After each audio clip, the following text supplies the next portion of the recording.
Good morning/afternoon, everyone.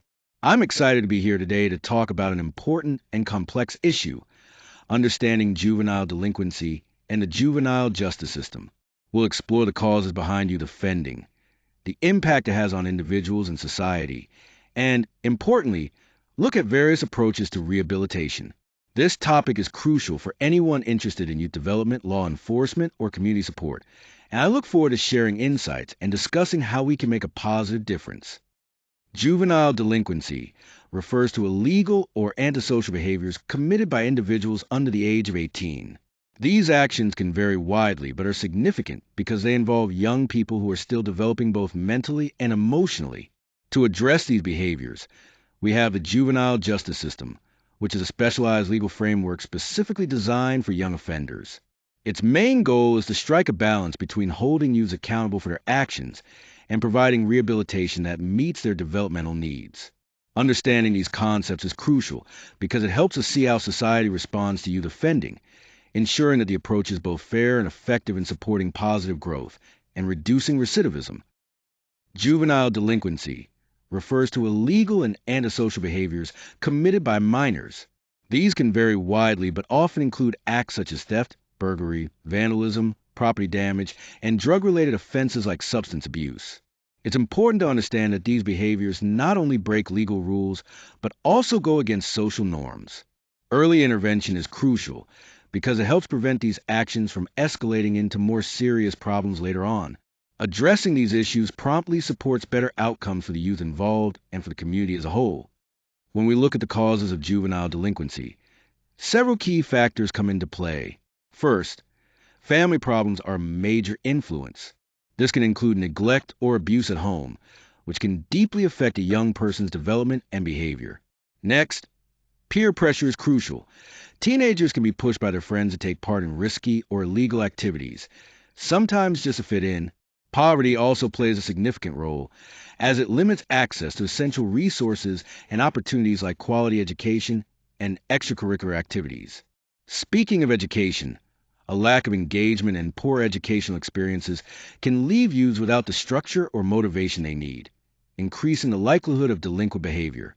Finally, psychological issues, including behavioral disorders, cannot be overlooked as they can impact decision-making and impulse control. Understanding these causes helps us identify where intervention and support are most needed. Juvenile delinquency has far-reaching impacts that go beyond the individual.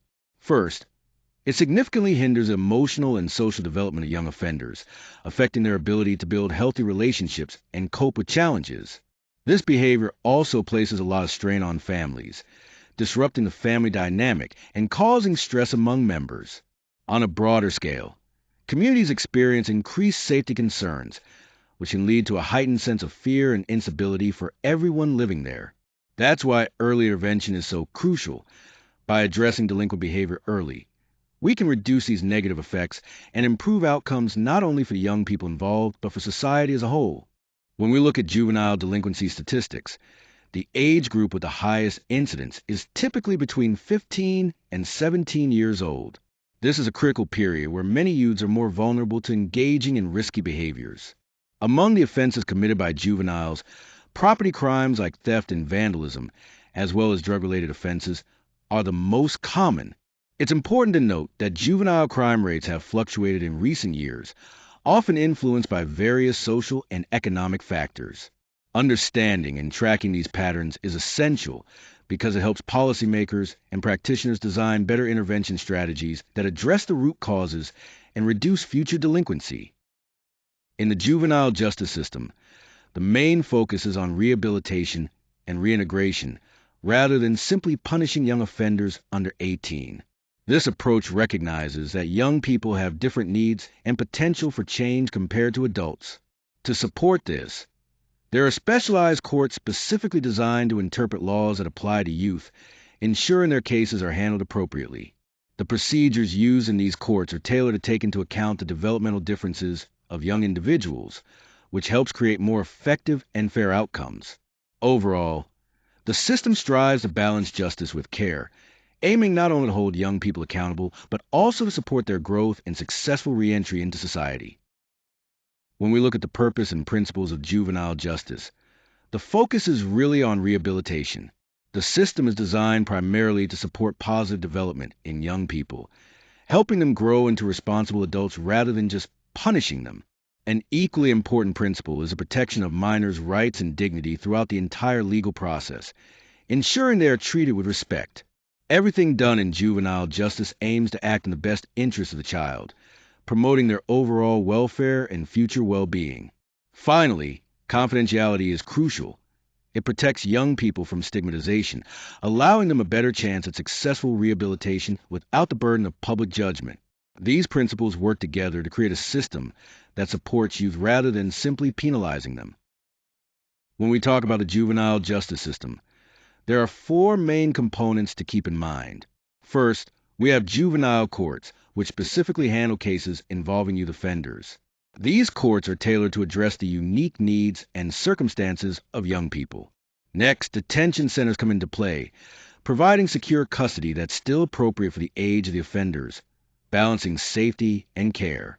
Then, there are probation services, which are crucial for monitoring and supporting youth as they remain in the community, helping them stay on the right path. Lastly, diversion programs focus on offering alternatives to formal court proceedings, emphasizing rehabilitation and prevention to steer young people away from further trouble. Each of these components works together to create a system designed to guide and support youth rather than simply punish them. One major challenge we face in juvenile justice is overcrowding in detention facilities. This not only strains the resources, but also negatively impacts the living conditions and rehabilitation outcomes for the youth. Another significant issue is the disparities in case outcomes. Factors like race and socioeconomic status often influence how cases are handled and the treatment youth receive, leading to unequal justice. We also see high recidivism rates, which tell us that many young people reoffend after their initial contact with the system. This highlights the difficulties in effectively preventing repeat offenses. Finally, there's the delicate task of balancing accountability with care. It's crucial to hold youth responsible for their actions while also offering support and programs that address their unique developmental needs. This balance is key to fostering positive change and reducing future offenses. Now, let's look at some of the recent reforms and alternative approaches being implemented. First, community-based programs play a crucial role by engaging youth in supportive environments where they can receive guidance and positive influences, rather than being isolated in detention. Then, we have restorative justice practices, which focus on encouraging accountability through open dialogue and actively repairing the harm caused by the offense. Instead of just punishing, these practices seek to rebuild relationships and foster understanding. Ultimately, the main goal of these alternatives is to reduce the reliance on detention facilities and promote better long-term outcomes for young offenders, helping them reintegrate successfully into society. To sum up, juvenile delinquency arises from a complex mix of social, economic, and psychological factors that influence young people's behavior. Understanding these root causes is crucial for effective intervention.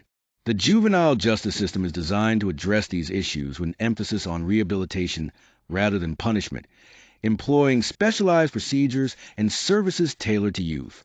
Looking ahead, ongoing reforms and community-focused strategies aim to improve the system further, supporting healthier development for young offenders and ultimately creating safer communities for everyone.